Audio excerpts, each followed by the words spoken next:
Praise the Lord, जय मसीह की। यह वीडियो केवल मसीहियों के लिए बनाया गया है जिन्होंने अपना जीवन प्रभु यीशु मसीह को दिया है। इस वीडियो से हमारा मकसद किसी व्यक्ति, जाति, धर्म अथवा संस्थाओं को ठेस पहुंचाना या उनके अनुयायियों का अपमान करना नहीं, बल्कि बाइबल की शिक्षाओं को आम लोगों तक पहुंचाना है। मुमकिन है कि बाइबल की ये शिक्षाएं कुछ लोगों की विचारधाराओं से मेल नहीं खाती, अतः उनसे अनुरोध है कि वे खुद को इस वीडियो से दूर रखें ताकि उनकी विचारधाराओं को ठेस न पहुंचे। आइए अब हम परमेश्वर का जीवित और सामर्थी वचन सुनते हैं भाई पॉल राजू के द्वारा।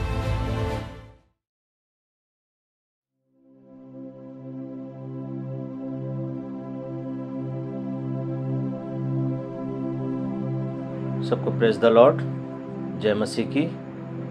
यीशु मसीह के मीठे और सामर्थी नाम से आपको अनुग्रह और शांति बहुत आज से मिलती रहे, आमीन।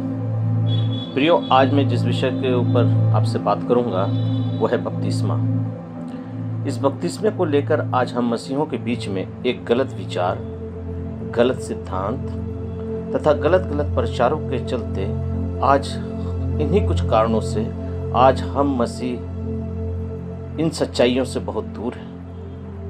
क्योंकि बाइबल कहती है यूहन्ना 8 जो यूं लिखा है, तुम सत्य को जानोगे और सत्य तुम्हें स्वतंत्र करेगा। आज उसी सत्य वचन को मैं आपके पास लाने की कोशिश कर रहा हूं। प्रियो, सबसे पहले हम ये देखेंगे कि बपतिस्मा शब्द कहां से आया है। अक्सर लोग पूछते हैं ये बपतिस्मा शब्द कहां से आया है। ये बपतिस्मा शब्द यूनान के बैप्टिजो शब्द से आया है, जिसका अर्थ है डुबाया जाना, जिसे अंग्रेजी में बैप्टिज्म कहते हैं और हिंदी में बपतिस्मा कहते हैं। ये शब्द यूनान के ड्रैक्लिन में काम करने के व्यवहार में लाया जाता था, जहां कपड़ों की रंगाई का काम होता था, जिसका अर्थ होता है डुबाना।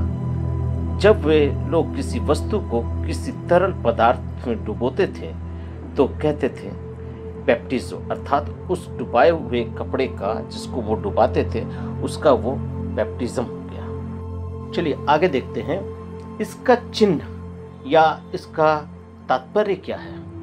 बपतिस्मे का तात्पर्य क्या है। रोमियो 6:3 और 4 में कुछ यूं लिखता है, क्या तुम नहीं जानते कि हम सब ने जिन्होंने यीशु का बपतिस्मा लिया है उसी की मृत्यु का बपतिस्मा लिया है, अतः उस मृत्यु का बपतिस्मा पाने से हम उसके साथ गाड़े गए, ताकि जैसा मसीह पिता की महिमा के द्वारा मरे हुओं में से जिलाया गया वैसे हम भी नए जीवन की सी चाल चले। अर्थात बपतिस्मा में हम जब प्रभु के साथ गाड़े गए और उसके साथ जी उठे, जैसे पानी में डुबाया जाना, उसके संग गाड़ा जाना और उसके बाद निकाला जाना, अर्थात उसके साथ जी उठना, ठीक उसी का प्रतीक है जैसा प्रभु गाड़ा गया और फिर जी उठा। इसे लेने से हमारा और परमेश्वर का एक रिश्ता कायम हो जाता है, अर्थात हमारे और परमेश्वर के बीच एक संबंध स्थापित हो जाता है और मसीह जीवन जीने में एक नई शुरुआत, एक नया बल, एक नई जोश, और जिसमें हम अपने शुद्ध विवेक से अपने आप को और परमेश्वर को एक साथ हम मिल जाते हैं और परमेश्वर के साथ हम एक हो जाते हैं। देखिए, पहला पतरस 3:21 पद कुछ इस तरह कहता है, उस पानी का दृष्टांत भी अर्थात बपतिस्मा यीशु मसीह के जी उठने के द्वारा अब तुम्हें बचाता है। उससे शरीर के मैल दूर करने का अर्थ नहीं, परंतु शुद्ध विवेक से परमेश्वर के वश में हो जाने का अर्थ है। अर्थात अपने पूरे विवेक से, पूरे होशो हवास में और अपनी पूरी बुद्धिमत्ता के साथ हम परमेश्वर के साथ जुड़ जाते हैं और उसमें हम एक नया जीवन जीने के लिए अपने आप को समर्पित करते हैं। बपतिस्मा कितने प्रकार के होते हैं? प्रियो, बपतिस्मा 3 प्रकार के होते हैं। पहला पानी का बपतिस्मा, दूसरा पवित्र आत्मा का बपतिस्मा और तीसरा आग का बपतिस्मा। पानी का बपतिस्मा जिसे कलीसिया का पास्टर अपने विश्वासियों को देता है, जो परमेश्वर प्रभु यीशु मसीह को अपना उद्धारकर्ता मानकर स्वीकार करते हैं और उसके पीछे चलने का, उसके सिद्धांतों को, उसकी आज्ञाओं को मानने का वचनबद्ध होते हैं और अपने सारे पापों से अपने आप को छोड़कर पश्चाताप करके अंगीकार करके जब वो पानी में डूबते हैं, बपतिस्मा लेते हैं, तो वो पानी का बपतिस्मा लेते हैं जिसे कलीसिया का पास्टर कलीसिया के विश्वासियों को देता है। नंबर 2, पवित्र आत्मा का बपतिस्मा जो प्रभु यीशु मसीह देते हैं। और नंबर 3, आग का बपतिस्मा जो प्रभु यीशु मसीह देते हैं। ये दोनों ही बपतिस्मा जो हैं वो प्रभु यीशु मसीह देते हैं, लेकिन कब देते हैं?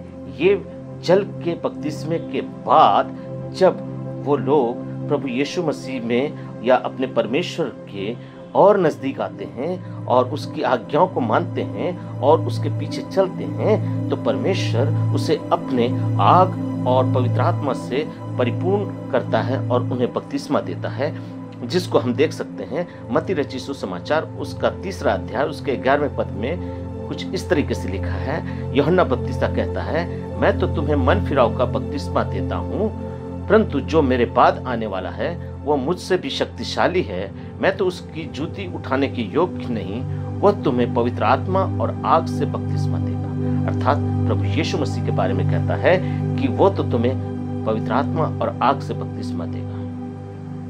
और चलिए आगे चलते हैं। बपतिस्मा कौन ले सकते हैं? नंबर 1, पहली बात, बपतिस्मा एक विश्वासी जो प्रभु यीशु मसीह को अपना उद्धारकर्ता मानकर अपने पापों को छोड़कर पश्चाताप करके और अपने पूरे विवेक के साथ प्रभु यीशु मसीह में एक हो जाता है, वही बपतिस्मा लेने के योग्य ठहरता है। रोमियो की पुस्तक उसका 10वां अध्याय उसके 9वें और 10वें पद में कुछ इस तरीके से लिखा है कि यदि तू अपने मुंह से प्रभु जानकर अंगीकार करे और अपने मन से विश्वास करे कि परमेश्वर ने उसे मरे हुओं में से जिलाया, तो तू निश्चय ही उद्धार पाएगा, क्योंकि धार्मिकता के लिए मन से विश्वास किया जाता है और उद्धार पाने के लिए मुंह से अंगीकार किया जाता है। प्रियो, हम अपने होठों से अंगीकार जब करते हैं, पश्चाताप करते हैं, तब हम उस पानी तक उतरने के योग्य बनते हैं। नंबर 2, स्त्री और पुरुष ले सकते हैं। नंबर 2, कौन ले सकते हैं? स्त्री और पुरुष।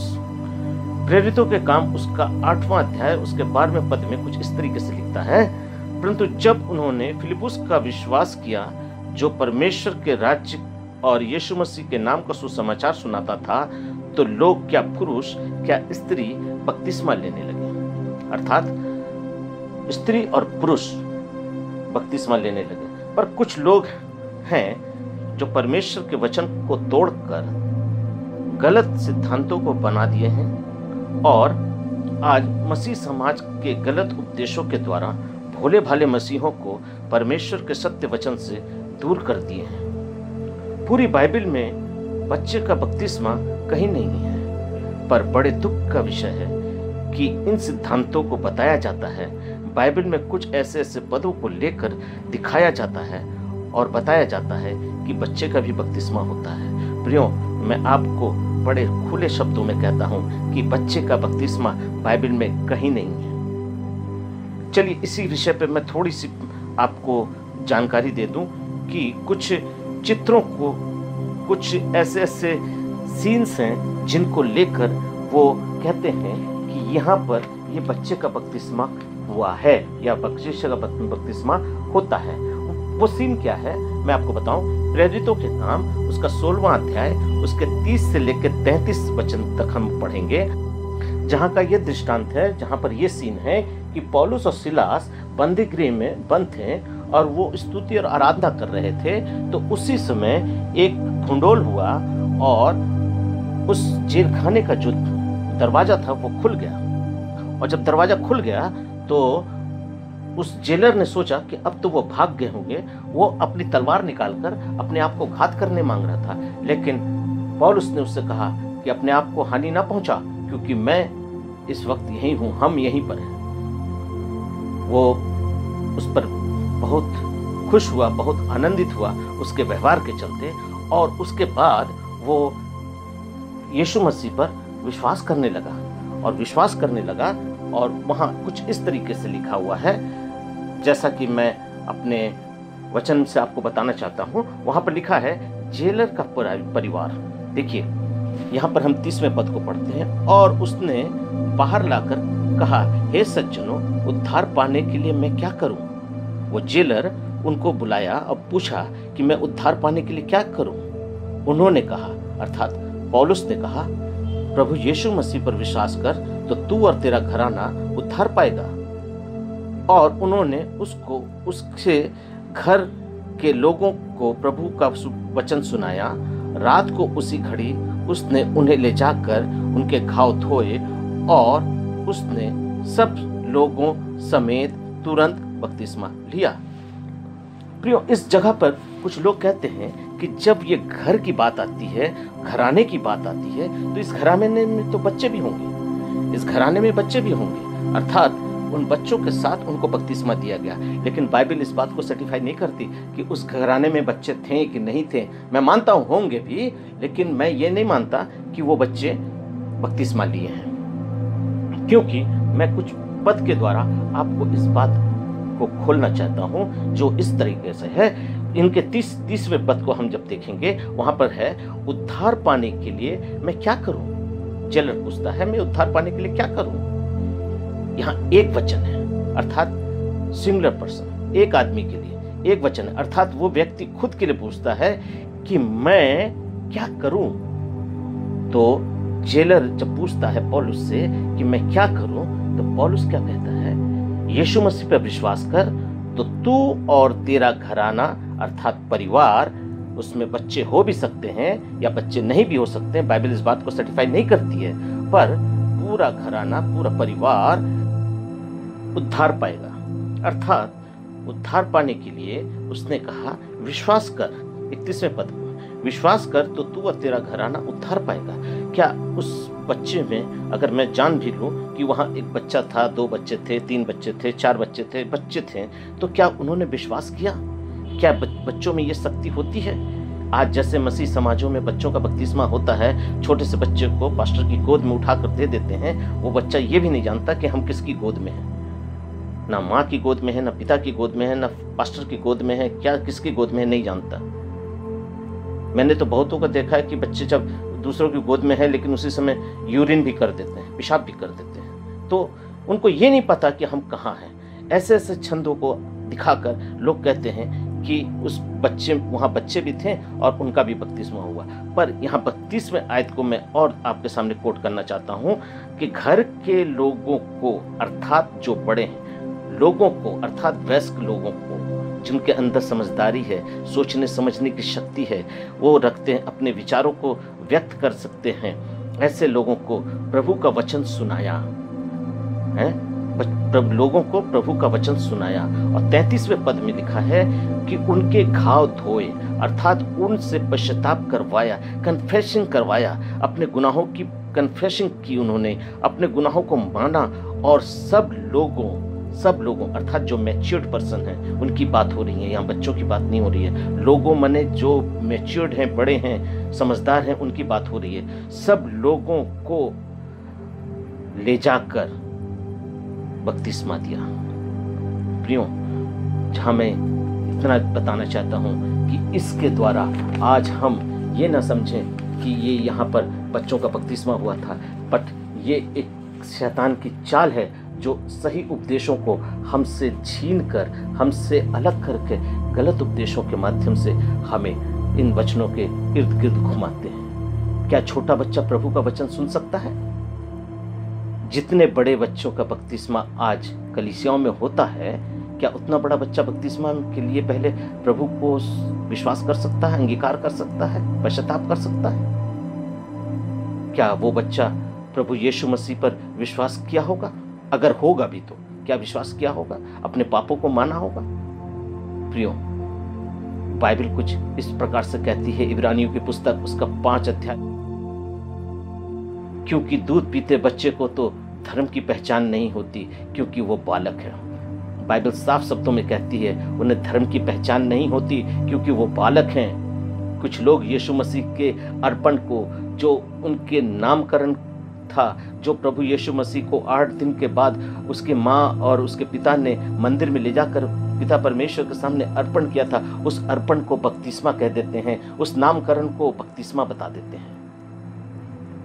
प्रियो, बहुत अफसोस की बात है कि आज हम कुछ ऐसे ऐसे सिद्धांतों के बीच फंसे हुए हैं, ऐसे ऐसे विचारों के बीच फंसे हुए हैं, ऐसे ऐसी बातों को वचन से हमें बताया जा रहा है कि हम अपने विवेक को खो देते हैं। क्योंकि लूका 2 उसके 21 और 22 पद में लिखा है, जब 8 दिन पूरे हुए तो उसके खतने का समय आया तो उसका नाम यीशु रखा गया, जो स्वर्गदूत ने उसे उसके पेट में आने से पहले कहा था। प्रियो, जब उसकी मां गर्भवती थी तभी स्वर्गदूत ने आकर उससे कहा था, मत्ती 1:21 में, तू पुत्र जनेगी तो उसका नाम यीशु रखना, क्योंकि वह अपने लोगों का उनके पापों से उद्धार करेगा। आज वो उद्धारकर्ता जब जन्मा है तब उसको उसकी माँ और उसके पिता ने मंदिर में ले जाकर प्रभु के सामने अर्पित किया है, अर्पण किया है, जो उसके में पेट में आने से पहले उसके नामकरण का दिन ठहराया गया था। जब मूसा की व्यवस्था के अनुसार उसके शुद्ध होने के दिन पूरे हुए तो उसने यरूशलेम में ले गए और प्रभु के सामने लाए उसके शुद्ध होने के दिन।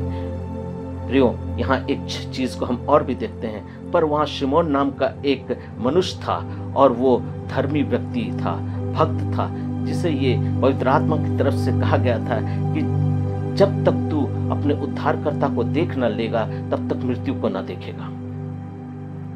प्रियो, यहाँ पर हम देखते हैं कि वो अपने उद्धारकर्ता को देखने के लिए जब वो उस जगह पर पहुंचा तब उसने अपने उद्धारकर्ता को देख लिया। और वचन कुछ इस तरीके से कहता है, दूसरा लूका 2 उसका 25वें पद से मैं आपके सामने पढ़ रहा हूँ। यरूशलेम में शिमोन नाम का एक मनुष्य था, जो मनुष्य धर्मी और भक्त था और इस्राएल की शांति की बाट जो रहा था, और पवित्र आत्मा उस पर था और पवित्र आत्मा द्वारा उस पर प्रकट हुआ था कि जब तक वो प्रभु की महिमा को देख न लेगा तब तक वो मृत्यु को न देखेगा।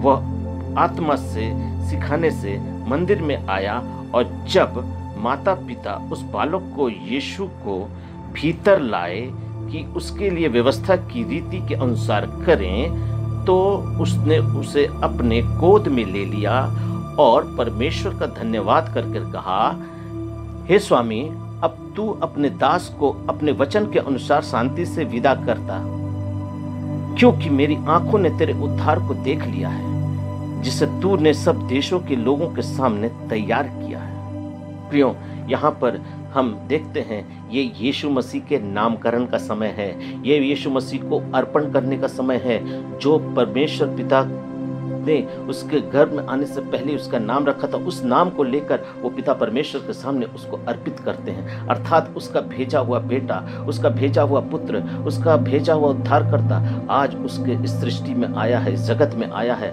तो उसको ले जाकर उसके 8 दिन के बाद जो उसके शुद्ध होने के दिन थे, व्यवस्था के मुताबिक उसके मुताबिक उसको मंदिर में ले जाकर उसको रख दिया। प्रियो, कुछ लोग कहते हैं कि हम लोग बच्चे का बपतिस्मा इसलिए कर देते हैं कि अगर उसकी मृत्यु हो जाए तो बचपन में ही, तो उसे हम विश्वासियों के बीच में कैसे दफना सकते हैं। अगर कोई बच्चा मर जाता है तो उसे हम विश्वासियों के बीच में कैसे दफना सकते हैं। अगर उसका बपतिस्मा नहीं हुआ है तो हम उसको विश्वासियों के बीच में कैसे दफना सकते हैं। प्रियो, बाइबल में ऐसा कोई व्यवस्था नहीं दिया है कि हम उस बच्चे को दफनाने के लिए विश्वासियों की जरूरत पड़ती है। प्रियो, मैं एक वचन आपको सुना देता हूँ, मेहरबानी से उसको देख लीजिए और सुन लीजिए, क्योंकि ये वचन परमेश्वर ने बच्चों को सीधे सीधे स्वर्ग राज्य का वारिस बनाया है। आप उसको धर्मी समझें या ना समझें, इससे कुछ आता जाता नहीं है, लेकिन परमेश्वर ने अपने स्वर्ग राज्य में उसको स्थान दे दिया है। मत्ती रचित सुसमाचार उसका 19वां अध्याय उसका 13वें पद में कुछ इस तरह से लिखता है, लोग बालकों को उसके पास लाए कि वह उस पर हाथ रखे और प्रार्थना करे, पर चेलों ने उन्हें डांटा। यीशु ने उनसे कहा, बालकों को मेरे पास आने दो, उन्हें मना मत करो, क्योंकि स्वर्ग का राज ऐसो ही का है। प्रियो, आज बालकों को स्वर्ग का राज दे दिया गया है। आज बालक स्वर्ग राज के अधिकारी हैं। आप उसको कहाँ दफनाएंगे इसकी कोई आवश्यकता नहीं है। आप उसको दफनाएं या ना दफनाएं, लेकिन उनको परमेश्वर पिता ने अपने स्वर्ग राज्य का अधिकारी बना दिया है। आइए मैं इस विषय पर और ज़्यादा नहीं बोलना चाहता क्योंकि ये मेरा प्रचार नहीं है। मैं थोड़ी थोड़ी बातों से आपको सारी बातों से अवगत कराना चाहता हूँ। चलिए आगे देखते हैं, क्या ज़रूरी है बपतिस्मा लेना? प्रियो, ये सवाल बड़ी ही अजीब और गरीब सवाल है। कुछ लोग कहते हैं क्या ज़रूरी है बपतिस्मा लेना? बिना बपतिस्मा के नहीं हो सकता। बचपन में हम ले चुके हैं, क्या डूब का बपतिस्मा लेना होगा? यस माय डियर फ्रेंड्स, बपतिस्मा आपको डूब का ही लेना होगा। जी हाँ विश्वासियों, आपके लिए डूब का ही बपतिस्मा जरूरी है। यीशु मसीह पर विश्वास करता है जो बपतिस्मा लेता है डूब का, वो इसलिए लेता है कि जहाँ एक विश्वासी के लिए प्रभु यीशु पर विश्वास करता है और उसे अपना उद्धारकर्ता मानता है, उसी के लिए पानी में वो डूबकर प्रभु यीशु मसीह के साथ एक हो जाता है और उसके साथ वो एक साथ चलने के लिए कसम खाता है, अर्थात प्रभु यीशु मसीह के पीछे चलने का कसम खाता है। उससे ये प्रॉमिस करता है कि प्रभु आज के बाद मैं तेरे साथ चलूँगा, क्योंकि बपतिस्मा में यीशु मसीह गलील से यरदन तक पैदल चलकर आया यूहन्ना बपतिस्ता के पास और वहाँ आकर उसने बपतिस्मा लिया। पैदल चलकर आया अर्थात विश्वास किया था। अपने विश्वास को वो वहाँ प्रकट करता है, उस विश्वास को प्रकट करता है, क्योंकि मरकुस रचित सुसमाचार उसके पहले अध्याय के आप 9वें पद में हम देखते हैं। पहले अध्याय के 9वें पद में कुछ इस तरीके से लिखता है, उन दिनों में यीशु ने गलील की नासरत से आकर यरदन में यूहन्ना से बपतिस्मा लिया। गलील से यरदन तक यीशु चल कर आया यूहन्ना से बपतिस्मा लेने के लिए।